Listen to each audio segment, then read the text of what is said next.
Welcome back to the channel, guys. We are in the home stretch on this cargo e-bike build. I don't have a lot of commentary on this one, mostly because I'm just painting and then I'm going to be reassembling all the parts that I just painted. I do have some new design elements as well as some new parts that I've made that I will be showing you near the end of this video, and I will be commenting on that, but for the most part this video is mostly just going to be music and me working away, although I will be popping in here and there to give you some commentary when I think it needs it.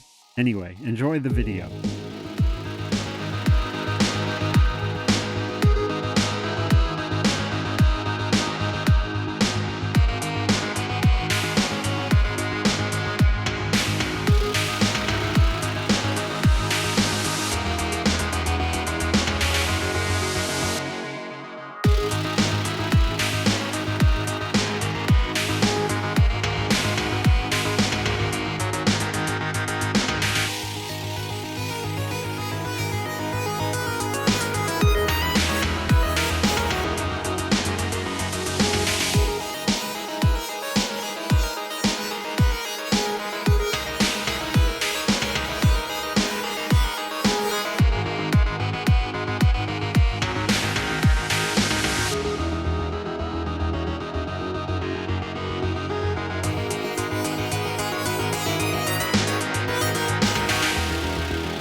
The painting for most of the larger pieces at this point is pretty much completed, and I am super happy with how this turned out. I'm always impressed with the results you can get just with a few rattle cans.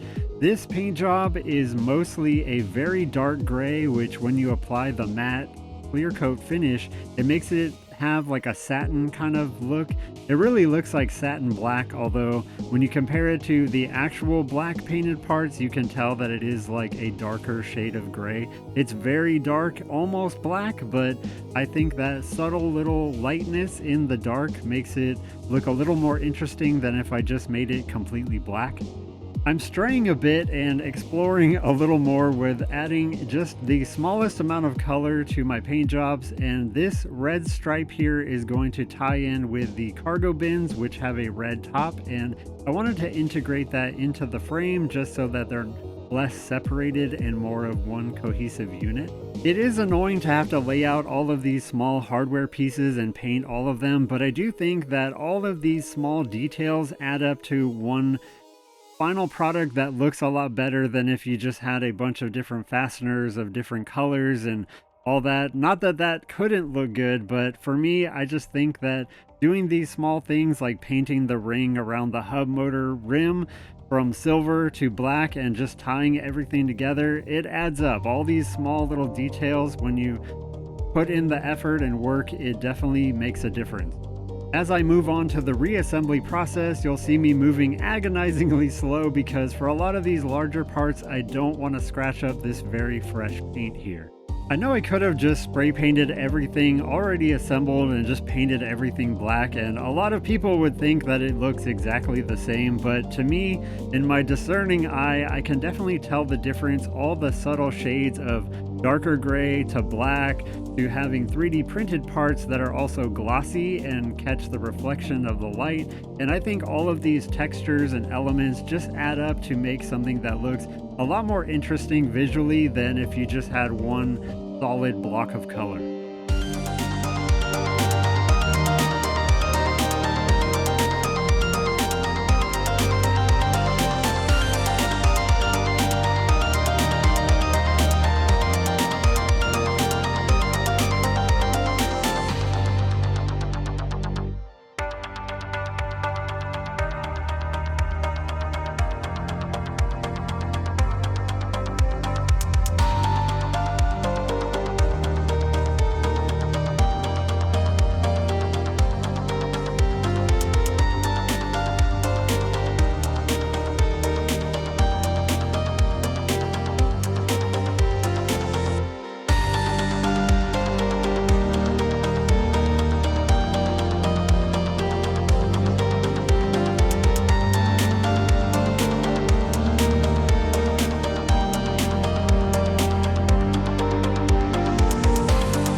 Guys, I want you to take a minute and just look very, very closely. Pay very strong attention to what is going on right before your eyes right here. Do you see what this is? This is an integrated torque arm that I fabricated myself. So yes, all of you crazy keyboard warrior, nanny, ambulance driving, safety concerned people can rest assured that this bike right here, it's running torque arms, okay? Even me, as vehemently against torque arms as I am, sometimes I run them, okay? This bike's frame is made out of aluminum, and because aluminum is very soft, I want to have an extra precaution of security, and I'm gonna run torque arms. So I did. You guys can calm down now. Everything's gonna be okay. I'm running torque arms on my bike, but I'm sure no one will comment on that, and no one's gonna be up in a tizzy because I satisfied them in some way by putting torque arms on my bike. Even though this bike probably still doesn't need it, even though it's made out of aluminum. Still probably doesn't need it, mostly because this bike's controller is very gentle. There's not a huge dump of torque in the beginning. It's a very linear, slow, smooth ramp up to the top speed. So it's not just dumping the hammer down and you're gonna be wheeling and stuff like that. Because of that, I probably didn't need to run torque arms, but I was already making a subframe, and so why not just add them? And that is the only reason why I am running torque arms on this build. It has absolutely nothing to do with the fact that Big Torque Arms communicated to me from the Shadow Realm and offered me ungodly sums of money to shill for their blasphemous cause of getting everyone and their mother to put torque arms on their e-bikes, regardless of any nuance or application or having the knowledge or experience of knowing if they need to actually use a torque arm or not. It doesn't matter. You always have to run torque arms no matter what, because people will get very angry with you on YouTube and comment all about how you need to set up your bike this way because no matter what, you have to do it. And it has nothing to do with that, and it has everything to do with the fact that I just simply wanted to. It didn't have anything to do with a cabal of torque arm extremists. I'll just say that and leave that there. I was just going to reuse the stock pedals, but I wanted to tie in one more little accent piece of color to the rest of the build, and the original pedals were pretty crusty, although I was gonna kind of try to clean them up. But anyway, I splurged and bought a new set of pedals for this build, and I think they look pretty good. Even if they are probably not the highest of quality, they're good enough for resting my feet upon. And with the new pedals and cranks on, that pretty much sums up the entire reassembly process. This was a lot of parts that were painted, and they are all together. And I'm not quite done because I do have some new parts that I made that I want to show you guys right now. Just when I thought I was finished, I started thinking about the top of the battery box, and I was just going to do a flat plane on top, and that would have been very simple, but of course I have to overcomplicate everything. I wanted a way to integrate the height of the seat and give it a more flowing motion from the front of the frame, instead of it just being like a lower level, then the seat is a higher level, then another lower level for the rear rack. So I wanted to add some dimensionality, and then I just went way overboard and over-engineered and over-designed this giant kind of windowed parapet. I don't even know how to describe it. It's kind of like the top of one of those trains that you sit on and look out, and it has all the windows on the top, or maybe like an old Volkswagen Bug or bus that has the windows all around the top of it, kind of like that. And I wanted to add some lighting elements as well and give it another dimension to this whole entire build.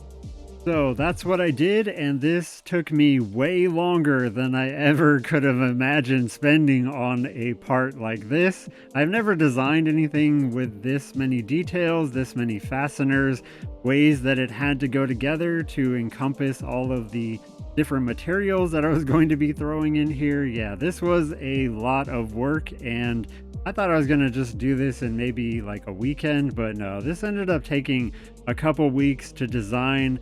I even needed to do a little more trimming on my design because it was very hard to get a lot of these dimensions to fit onto the frame, and making some clearance in the front. I just dremeled this. I could have just reprinted everything, but no, this is a lot of different pieces all coming together. And then I also threw on some acrylic because everybody knows that transparency is cool, especially when you put a bunch of graphics on top of it and then you backlight it with illuminating LEDs. It just looks really cool, or at least that was my intention. That was my design. I was hoping that whatever I had going on in my head was going to come to fruition and end up being really cool, because if it didn't, then I just wasted a whole mess of time that I had. I did make one mistake, and that is somehow measuring these acrylic panels. I got the top and the back exactly the dimensions that I needed, but for some reason the side panels I must have mismeasured, even though I was looking directly on the 3D modeling software and I was getting the dimensions from there.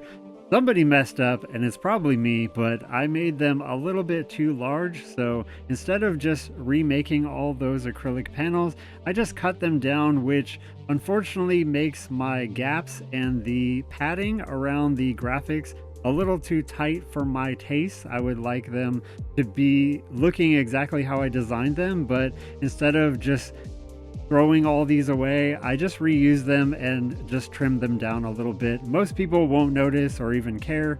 They'll think it looks fine, but it definitely bothers me. But this whole entire piece is more of like a prototype than an actual finished product. I think it looks good, it looks decent, but it is not perfect by any means. I will say that it definitely looks interesting. I think it looks pretty cool and it looks different. This is gonna add like a completely different element to this bike, and I think it will kind of tie in all of the shapes and make it even more of one cohesive unit instead of just a bunch of parts slapped together. I really want to redo this and make it perfect, quote unquote, but I would have to redo the 3D printing probably 2 or 3 more times, 3 more iterations of this, and I'm ready to go. I've spent so much time on this bike already that I'm gonna let it fly, even though it irks me, and yes, I do want to make everything as perfect as I possibly can. It was quite the challenge to try to get all of this without any visible screws from the outside, even though if I was going to redesign it, I would have just made the screws an integral part of the design to look really cool and industrial. I should have done it that way. I was trying to make it look too clean, and that made it a lot harder. And that's not even the best part about this thing, which is the integrated LED channels that I put in there to hide some of my lighting so that all you see is the ambient backlighting. And I made these, of course, in the color red to show off and tie in everything together. Another thing that I would have revised is I made these channels a bit too tight holding in these LED strips. They are definitely not going anywhere, although it did make sliding the LED strips into them quite difficult. So in a revision, I definitely would have made more space for them to just slide right in. And this wouldn't be complete unless I had a way to turn the lights on and off. So what better way than to integrate a toggle switch, which of course is also red to tie in with the theme of the red and black. Not only is this switch red, it also lights up on its own, but I'll show you that in a minute. I'm also going to be throwing on some LED strips to the rear for some taillights, and instead of just zip tying them to the frame, I decided why not go the extra mile and create some 3D printed parts to hold them. I will be making a dedicated video on how to add LEDs to your e-bike, and I'm going to be going different tiers of from very beginner, just taping some LEDs to your bike frame, to 3D printing your own custom design and mounts and all that, so look out for that in the future. I thought these came out pretty cool. I really like the design, although they are a bit more fragile than I thought they were going to be. And I originally designed them so I could put 2 bolts through those holes, but I figured they actually looked a bit too bulky, and so I went with zip ties anyway because these things are extremely light. They're not going to go anywhere if you zip tie them, and I think it actually looks a little bit cleaner with a zip tie than it would with some hardware. Another thing I do on a lot of my builds is spend the extra time doing some very clean wire management, and I think that taking the time and getting all the wires to go exactly where you want them definitely adds to the look of your bike, and it just takes it up a notch a little bit more. Now that I'm looking at these, I wish I would have 3D printed a small little end cap to the ends right there because they look a little unfinished, but again, everything is a prototype until you cannot iterate anymore. I just looked up what the glass ceiling on those old aircrafts were, and they're called an astrodome. So that's what this reminds me of, kind of, and so that's what I'm gonna call it. This is the astrodome. I integrated magnets as the fastener for this top part, so it is very easy to put on and take off. And now the final piece of this puzzle started as a cosmetic mod because this frame, when I got it, I didn't even realize it had a dent on the side of the frame. And after I painted it, everything was one uniform color, and that made it much easier to see. So to cover that up, I designed this clamping thing that looks kind of like a lightsaber, or I don't know what it looks like really. It's just some design to cover up the dents on the side of the frame. They're on the other side. You can kind of see by my thumb right there, there's a dent right there. So this is going to be covering that up. And instead of just having some clamps on there that don't really serve a purpose, I put this aluminum extruded bar and just vinyl wrapped it in some carbon vinyl. Instead of having just a cosmetic mod, why not turn it into a functional piece? So now this is kind of acting like a fender, protecting all these rock chips with a sacrificial piece of aluminum. And with that, we are finished. I am going to be unveiling the final product in the next episode. Thank you so much for watching, and I will see you in the next one.